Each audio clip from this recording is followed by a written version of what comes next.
It's been a pleasure to join you guys. I had a little intro, but Father Patrick did it perfectly, so I'll take him. Thank you.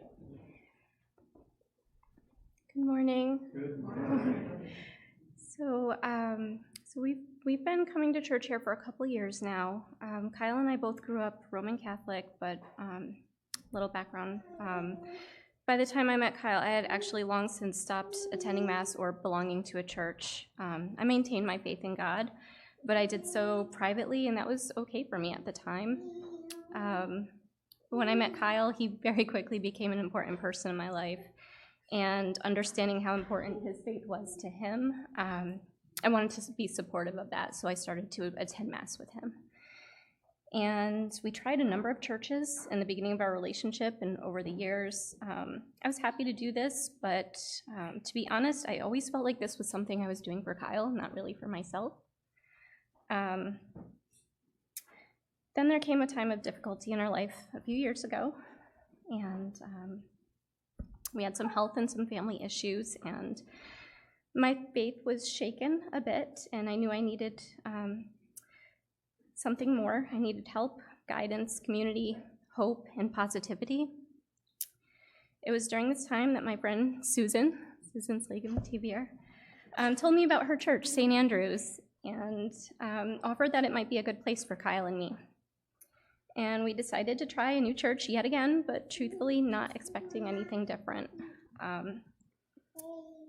But from the first time we attended Mass here, both of us felt like we found a spiritual home. Father Patrick's sermons reached both of us and gave us a more meaningful experience with our faith. He provided some badly needed comfort, wisdom, and confidence in his ability to guide us to a more meaningful experience with our faith.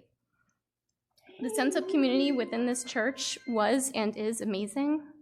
It's something that I've never experienced before coming here. So many people reached out with such kindness, and although we were still a bit restricted in the beginning with COVID and health concerns, we really appreciated the many community events and the opportunities for volunteering. And for me, this positivity and this hope and goodness was something that it was exactly what I needed. So it's been 2 years now, and I can't believe how much has changed for our family. We have Emmy now. And I can't help but reflect on how much St. Andrew's has meant to us along the way, and how blessed we feel to have found a spiritual home in a community that we can bring up Emmy in our faith and both feel that we're really in alignment and feel so good about coming here every Sunday. I'll turn it over to Kyle now. She's slippery this morning. So our very first time here, we sat next to Sal Orlando, and Sal, in the blessings, he turns to me and says, peace be with you. Who are you? I said, I'm Kyle. This is Kristin. He said, oh, okay, nice to meet you. I lost my sight. I can't see you, but I know I still look good. And from that moment, I knew that the personality of this church, fit us. And numerous people came up to us to introduce themselves. There was pastries and coffee after Mass, much different than my previous experiences. A few head nods and, shake the priest's hand on the way out of the church.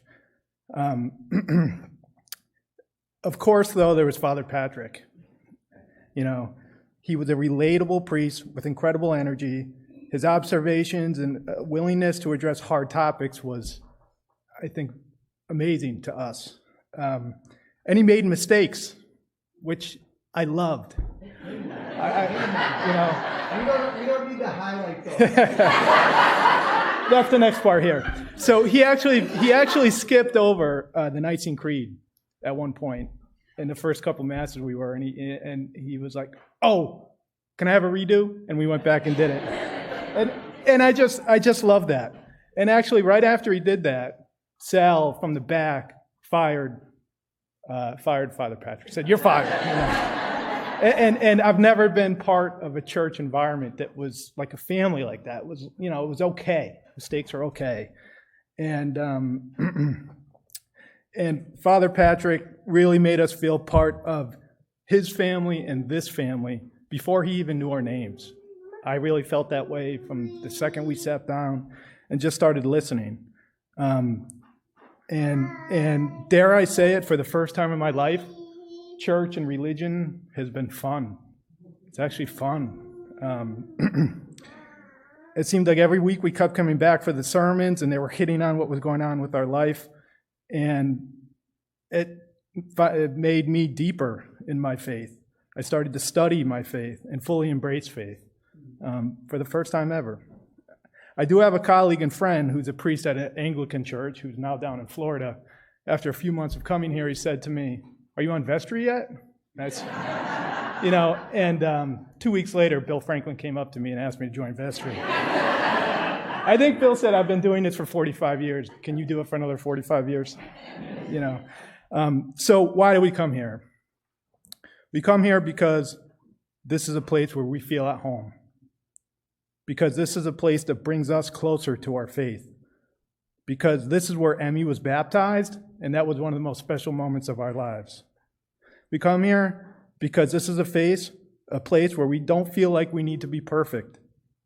This is a place that tries to understand all people. This is a place that joins in our celebrations. This is a place that is here and available when we're vulnerable. This is a place that gives us purpose. This is a place we feel our values are fully aligned with the church and its vision. This is a place that makes us want to give back because of what it has done for us. Every time we give to this church, our net worth goes up, not down. In many ways, I used to give to the church as a sense of obligation. Now we truly give out of faith. Where there is some deferred maintenance to the physical space, and of course cash reserves could be better, the gifts we give are expanding the good this community has to the rest of the world. And that's why we do it. Very simply, this church has made our lives better. That's why we give, and it's why we're proud to come here, and it's why we are proud to be part of this congregation. Thank you.